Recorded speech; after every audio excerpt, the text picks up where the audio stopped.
இந்தியாவின் முதல் பாரத பிரதமர். 1947 முதல் 16 ஆண்டுகள் பிரதமராக இருந்தவர். அவரது பிறந்த நாளை கொண்டாடும் நேரத்தில் தலைமை உரையாற்றும்படியாக பெரும் மதிப்பிற்கும் நம்முடைய ஆசிரியர் பட்டதாரி ஆங்கில ஆசிரியர் சி சாம்சன் அவர்களை அழைக்கின்றேன். இந்த குழந்தை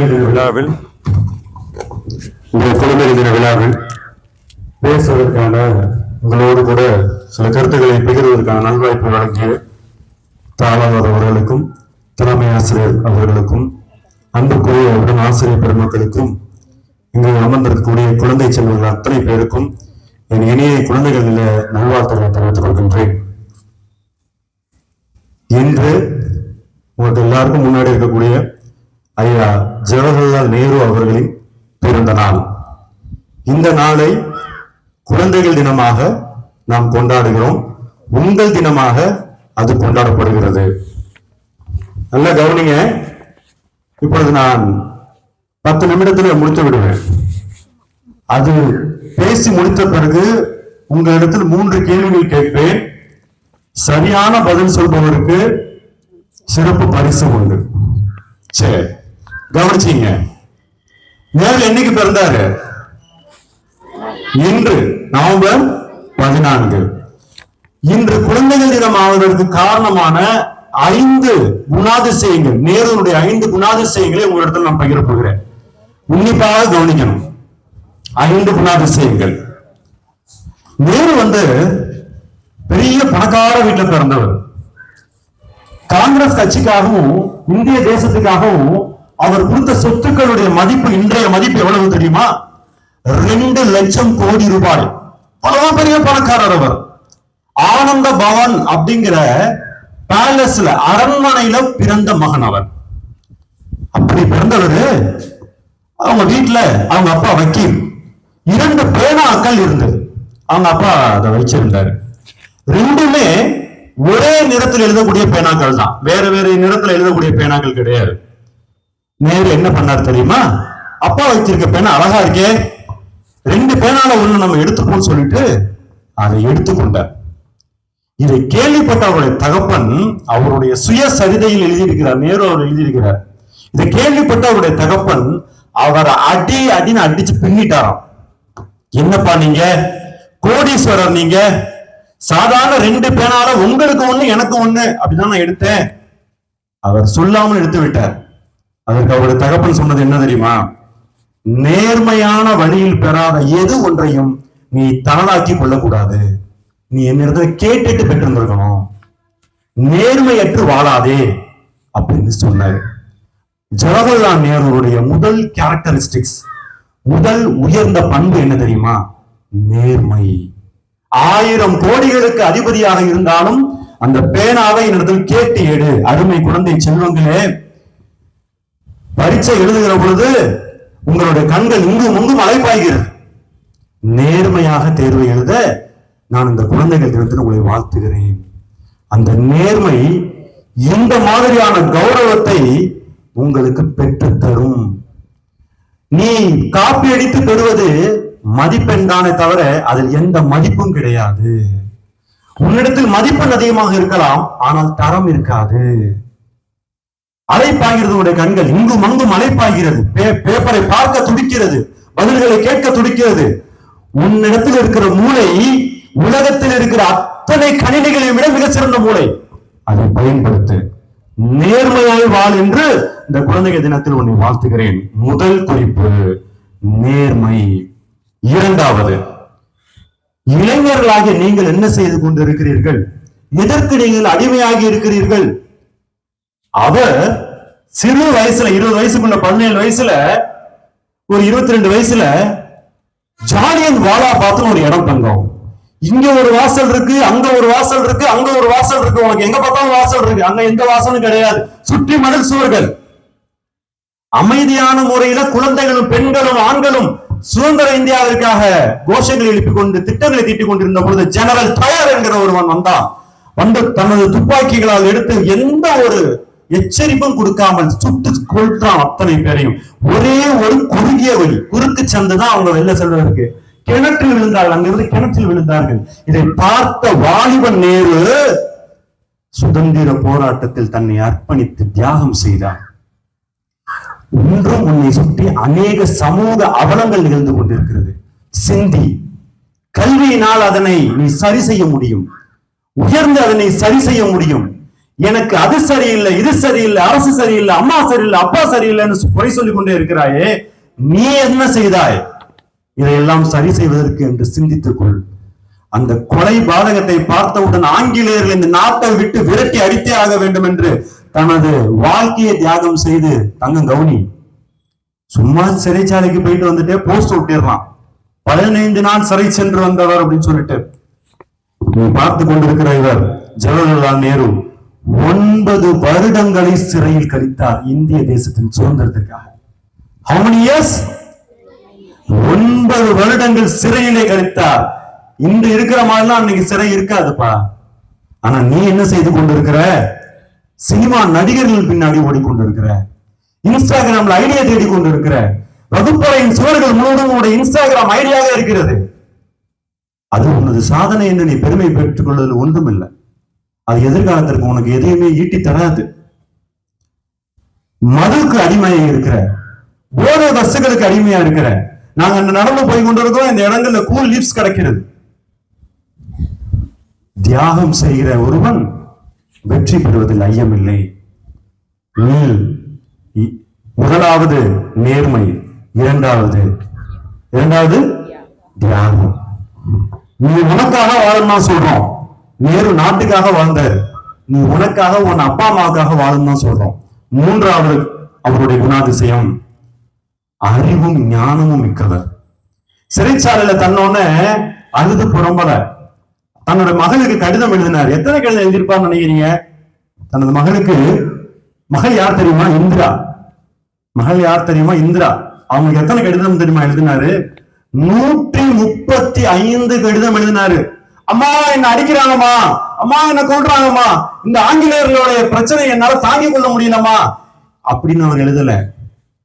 சமூக அறிவியல் பற்றி எழுதினார், விண்வெளி பற்றி அறிவியல் எழுதினார், இயற்பியல் பற்றி எழுதினார், வேதியியல் பற்றி அறிவியல் எழுதினார், புவியியல் பற்றி எழுதினார், பொது அறிவு பற்றி எழுதினார். 135 கடிதங்கள் எழுதினாரு. அது glimpses of the world history என்று அந்த புத்தகமாக அது வெளியிடப்பட்டது. அவர் அறிவிலும் ஞானத்திலும் விருத்தி அடைந்தார் 9 ஆண்டுகள். நல்ல இன்னொரு விஷயத்த சொல்றேன், ஏன்னா அதெல்லாம் கேள்வியில வர வாய்ப்பு இருக்கு. 1930 இருந்து 1933 3 ஆண்டுகள் அவர் சிறைச்சாலையில் இருந்த பொழுது அவர் படித்த புத்தகங்கள் எண்ணிக்கை என்ன தெரியுமா? 188. 3 ஆண்டுகள்ல அவர் படித்த புத்தகங்கள் எண்ணிக்கை எத்தனை? 188. தங்கம், வகுப்பறையா நாங்க மாலையில போய் பாக்குறப்ப உன்னுடைய பாட புத்தகத்தை நீ தூக்கி எறிஞ்சிட்டு போற தங்கம், தூக்கி எறிஞ்சிட்டு போற. அதுக்கு ஒரு அட்டை கூட போட மாட்டோம் தங்கம். அவர் அவருடைய பாடங்களை மட்டும் படிக்கல, கல்லூரி பாடங்களை மட்டும் படிக்கல, அறிவை வளர்த்து கொண்டார். புத்தகம் உன்னை உனக்கே அறிமுகப்படுத்தும். 188 புத்தகங்களை படித்து உலக அறிவை அவர் அடைந்தார்.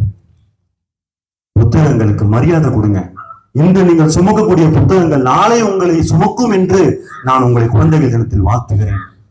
நேர்மையான வாழ்வு வாழ குழந்தைகள் தினத்தில் வாழ்த்துகிறோம். தியாகம் உள்ள வாழ்வு வாழ குழந்தைகள் தினத்தில் வாழ்த்துகிறோம். அறிவும் கல்வியும் ஞானமும் உள்ள வாழ்வு வாழ குழந்தைகள் தினத்தில் வாழ்த்துகிறோம். இன்னைக்கு உனக்கு கிடைத்திருக்கிற கல்வியில மிக முக்கியமான காரணம் இந்த ஜவஹர்லால் நேரு. அசட்டை பண்ணாது. இன்னும் 2 பாயிண்ட். 4 ஒற்றுமையின் அடையாளம் ஜவஹர்லால் நேரு. சுதந்திரத்தை கொடுத்துட்டு போயிட்டான் அவன். ஏன்னா அவன் 2ஆம் உலக போர்ல சரியான அடி வாங்கிட்டான் பிரிட்டிஷ்காரன். அவனால அதுக்கப்புறம் இன்ன வரைக்கும் அவன் எழலைங்க பிரிட்டிஷ்காரன். அமெரிக்கா கைக்கும் ரஷ்யா கைக்கும் உலகம் போயிடுச்சு. அப்ப அவன் என்ன தெரியுமா கிண்டல் அடிச்சான்? இந்த நாடு சுதந்திரம் பெற்று கேடு கெட்டு போகுதுன்னு கிண்டல் அடிச்சான். ஏன் தெரியுமா? மதத்தினாலும் ஜாதியினாலும் பிளவுபட்டு கிடந்தோம். மத சண்டைகள் அப்படி நடந்துகிட்டு இருந்துச்சு. மும்பை பற்றி எரிந்து கொண்டிருந்தது. எங்க பார்த்தாலும் மதவாதம். இஸ்லாமியர்கள் இந்துக்களுக்குள்ள மதவாதத்தை தூண்டிவிட்டு ஒரே அமைதியின்மையாக இருந்த சூழ்நிலை ஜவஹர்லால் நேரு பதவியேற்று சவாலை கையில் எடுத்தார். இன்று 80% 60% வட இந்தியாவும் 80% தென்னிந்தியாவும் கல்வி அறிவில் பெருகிவிட்டோம். ஆனால் 20% கல்வி அறிவு கூட பெறாத இந்தியா அந்த நேரத்தில் 1947 புத்தகத்தை பெற்றவங்க வெறும் 120 பேர் தான். கேள்வியில வரும், கவனமா கேட்கணும். எத்தனை பேரு? 120 பேர் தான். கல்வி அறிவே இல்ல. அப்ப என்ன தெரியுமா பண்ணாரு? எல்லாருக்கும் வாக்குரிமை கொடுத்தவர் இந்த மகான். வலதுசாரிகள் எதிர்த்தனர். என்ன எல்லாருக்கும் வாக்கு கொடுக்குறீங்க? எல்லா ஜாதிகாரனுக்கும் வாக்கு போடலாம். படிச்சவன் படிக்காதவன் எல்லாம் வாக்குரிமை உண்டா 12 வயசுக்கு அப்புறம்? ஆமா, அதுதான் ஜனநாயகம்னு சொல்லிட்டு ஒன்றுபட்டு இந்தியாவை கட்டி எழுப்பியவர். ஒற்றுமையின் அடையாளம் நீங்கள் பார்த்து கொண்டிருக்கிற இந்த ஜவஹர்லால் நேரு. அருமை தங்கங்களே, உங்களிடத்துல ஒற்றுமை இருக்கிறதா? 2 பேர் வகுப்பறையில் எடுத்துக்கிட்டீங்கன்னா வெளியில அது ஜாதியாக மாறுகிறது. உன்னிடத்துல அந்த சிந்தை இருக்கக்கூடாது. ஜாதியும் மதத்தையும் பிடித்து நீ செல்கிற பொழுது அது நீ பின்னோக்கி செல்வதற்கு சமம். முன்னேறே போகவே முடியாது. அப்படிப்பட்ட ஒரு சிந்தனையை கொண்டவர் தான் இந்த ஜவஹர்லால் நேரு அவர்கள். அம்பேத்கருக்கு இவருக்கும் கான்ட்ராஸ்ட் உண்டு, எதிர்மறை சிந்தனைகள் உண்டு. ஆனால் அம்பேத்கரை சட்டத்துறை அமைச்சராக மாற்றினார். யார்கிட்ட எதை கொடுக்கணும் அவருக்கு தெரியும். நல்லா தெரிஞ்சுக்க. வெரி வெரி இம்பார்ட்டன்ட் பாயிண்ட்டுக்கு வரேன். இந்த பிள்ளை மேல்நிலை பள்ளியில ஒன்ன மாதிரி இங்க உட்கார்ந்து குழந்தைகள் தினம் கொண்டாடி கொண்டிருந்த சந்தானம் என்கிறவர், கும்மட்டி திடல் சந்தானம் என்கிறவர் படித்து முடித்தார், பட்டங்களை பெற்றார், சுதந்திர போராட்டத்தில் ஈடுபட்டார். இந்திய அரசின் முதல் ரயில்வே துறை அமைச்சராக பின்லே மேல்நிலை பள்ளி மாணவர் கும்மட்டி திடல் சந்தானம் அவர்கள் தேர்ந்தெடுக்கப்பட்டார். கல்வியினுடைய வல்லமை பார்த்துக்கொள். கல்வி உன்னை எங்க கொண்டு சேரும் என்று பார்த்துக்கொள். உன்னுடைய கிராமத்தின் பெயரே அடையாளமே நீ எங்களுக்கு சொன்ன எங்கடா இருக்குன்னு நாங்க கேட்போம். ஆனா நீ கல்வி அடைந்தீன்னா அந்த கிராமத்தை பத்தி உலகம் பேசும். ஆகவே ஒற்றுமையின் அடையாளமாக நீ இருக்க வேண்டும். ஃபர்ஸ்ட், நேர்மையின் அடையாளமாக நீ இருக்க வேண்டும். 2வது, தியாகம் செய்ய வேண்டும்.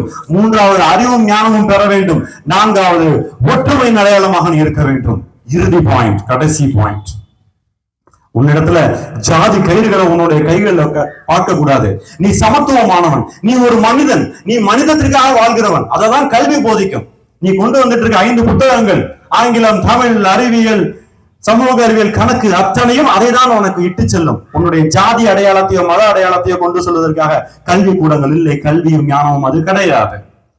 இறுதி பாயிண்ட், கடைசி பாயிண்ட், சாதனை நாயகன் நேரு. உங்களை வாழ்த்துகிறோம். நீங்களும் அவர் போல சாதனை நாயகனாக மாற வேண்டும் என்று. இயற்பியல், வேதியியல், சுவாலஜி, பயாலஜி அண்ட் மேத்தமெட்டிக்ஸ் படிக்கிறவங்க நீட் எக்ஸாம் எழுதலாம். தெரியுமா தெரியாதா? நீட் எக்ஸாம்ல நீ ஃபர்ஸ்ட் ரேங்க் வாங்கிட்டடா. ஆல் ஓவர் இந்தியால ஃபர்ஸ்ட் ரேங்க் வாங்கிட்ட. நீ உனக்கு எங்க சீட்டு கிடைக்கும்? நீ எங்க போய் எந்த மெடிக்கல் காலேஜ்ல ஜாயின் பண்ணுவ?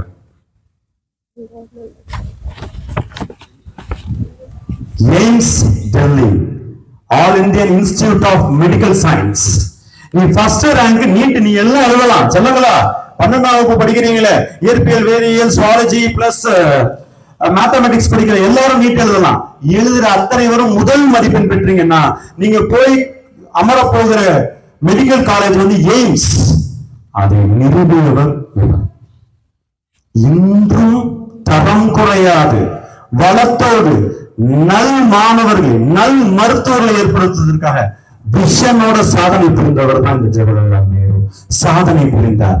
சரி சார், எனக்கு நீட்ல இன்ட்ரெஸ்ட் இல்ல, நான் மெடிசன் போகல, நான் வந்து ஜேஇ எழுதி இன்ஜினியரிங் போக விரும்புறேன் அப்படின்னா நீ போக போற ஃபர்ஸ்ட் ரேங்க் எடுத்து நீ போய் கால் எடுத்து வைக்க போற எந்த இடம் தெரியுமா? ஐஐடி சென்னை. அதை நிரூபித்தவர் அவர்தான். இல்ல சார், நான் மேனேஜ்மெண்ட், பிசினஸ் மேனேஜ்மெண்ட் படிக்க போறேன் சார், நான் பிசினஸ் மேக்ஸ் படிக்கிறேன் சார், நான் எக்கனாமிக்ஸ் படிக்கிறேன் சார், காமர்ஸ் படிக்கிறேன் sir, Indian institute of management. நிறுவியவர் ஜவஹர்லால் நேரு. சார், நான் நேஷனல் இன்ஸ்டிடியூட் ஆஃப் டெக்னாலஜி போறேன் சார், நிறுவியவர் ஜவஹர்லால் நேரு. நான் ராக்கெட் சயின்ஸ் படிக்க போறேன் சார், வானத்துக்கு பறக்க போறேன் சார், சேட்டலைட்டை ஏவ போறேன் சார், சயின்ஸ்ல எனக்கு ஆர்வம் சார், நான் எக்ஸிபிஷன்ல பார்ட்டிசிபேட் பண்றேன் சார். நீ போக போற இடம் ISRO. அது அப்ப ISRG, Indian space research ground work. Vikram சாராபாயை வச்சு இஸ்ரோவை நிறுவியவர் ஜவஹர்லால் நேரு. சாதனை மன்னனதாக. நல்லா தெரிஞ்சுக்க, கல்வி கடமை அல்ல, அது கனவு. படிப்பை பத்தி பேசின மகானவர், படிப்பினால உயர்ந்த மகானவர். சரி சார், இவ்வளத்தையும் பண்ணாரு. அவர் பிறந்த நாளை எதுக்கு குழந்தைகள் தினமாக நீங்க அனுசரிக்கிறீங்க, ஏன் கொண்டாடுறோம் அப்படின்னா, உன்னிடத்துல இதை விதைத்தால்தான் இவ்வளவு படைத்த இவ்வளவு பண்ணவருடைய அந்த காரியங்களும் எதிர்காலத்துல அது செழுமையா முழுமை அடையும் அப்படின்னா அது குழந்தை இடத்துல விதைக்கப்படணும். ஏன்னா குழந்தையும் தெய்வமும் குணத்தால் ஒன்று. சின்ன குழந்தைகளாக இருக்கிறவனுடைய இதயத்துல நல்ல விதைகளை நாங்க விதைக்கிற பொழுது அது இப்பேற்பட்ட மரமாக காலம் காலமாக கனித்தரக்கூடிய மரமாக நீ மாறுவேன். அதனால்தான் அவர் குழந்தைகளத்துல போனார். சிறைச்சாலையில இருக்கிறப்ப தனது மனைவி காலமாயிட்டாங்க, நோய் பெற்று செத்து போயிட்டாங்க. அதுக்கப்புறம் அவர் திருமணம் எல்லாம் செய்துக்கல. எப்பெல்லாம் நேரம் கிடைக்குதோ அப்பெல்லாம் குழந்தைகளோடு அமர்ந்து இந்த இந்திய தேசத்தை பத்தி பேசினார். அதனாலதான் அது குழந்தைகள் தினமாக அனுசரிக்கப்படுகிறது. நீங்க தான் இந்தியாவை கட்டி காக்க போறீங்க. கட்டட கலைஞர்கள் இந்தியா என்னும் ஒரு கோட்டையை கட்டி எழுப்ப போறீங்க நம்பிக்கையோடு அவர் பேசிட்டு இருந்தார். அந்த நம்பிக்கை காப்பாத்துறீங்களா? கேள்விகள் போலாமா? அவருடைய 5 குணாதிசயங்களும் நீங்கள் பெற்று வாழ்க்கையில வாழ்வாங்கு வாழ வேண்டும் என்று நாங்க உங்களை வாழ்த்துறோம். அந்த குழந்தைகள் தினத்துல 3 கேள்விகள். ரெடியா இருக்கீங்களா?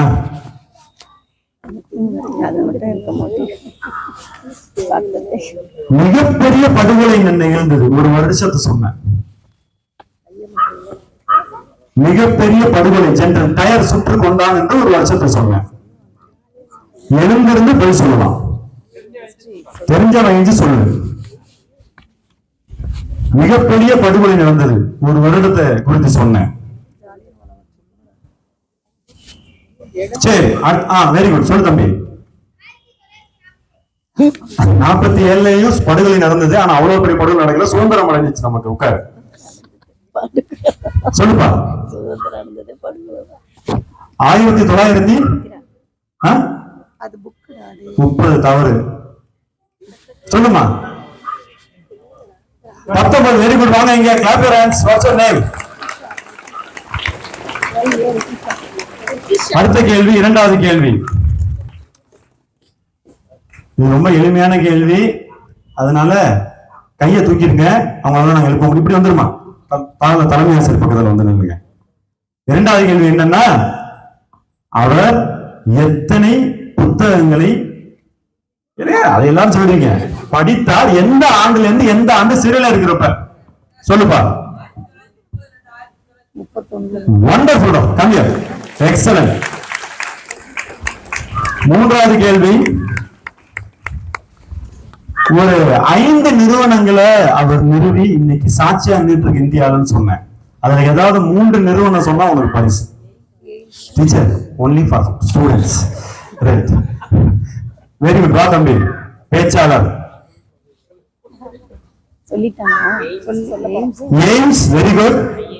ஐஐடி, ஐஐஎம், இது 3ல 1ல உனக்கு இடம் கிடைக்க ஆசிரியர்களாக நாங்களும் உன்னை வாழ்த்துக்கிறோம். இது வந்து தங்கங்களா, எப்படி வாழணும்? அவர் மாதிரி நேர்மையா வாழணும், நேர்மையா வாழணும், தியாகம் செய்து வாழணும், அறிவும் ஞானமும் பெற்று வாழணும், ஒற்றுமையின் அடையாளமாக வாழணும், சாதனை புரிந்து வாழணும் என்று வாழ்த்தி விடைபெறுகிறேன். நன்றி.